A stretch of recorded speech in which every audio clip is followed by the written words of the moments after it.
How to fix Steam Family Invite error. First, enable Steam Family Beta and match store country.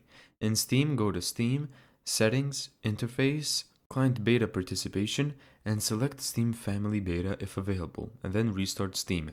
Make sure both accounts share the same store country code. If the borrower hasn't made a recent purchase, consider buying something inexpensive to lock in the region.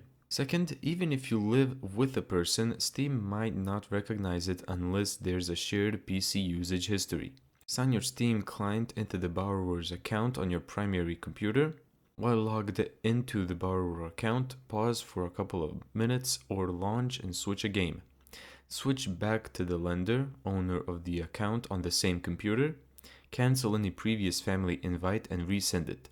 The borrower should now be able to accept successfully. And step 3. If the invite has been pending for over 15 minutes, Steam may cache old data. Revoke the invite, wait 10 to 15 minutes, and send a fresh invite back. Confirm both are using the same Wi-Fi or IP during the setup. Even though it's not mandatory, it helps Steam detect proximity.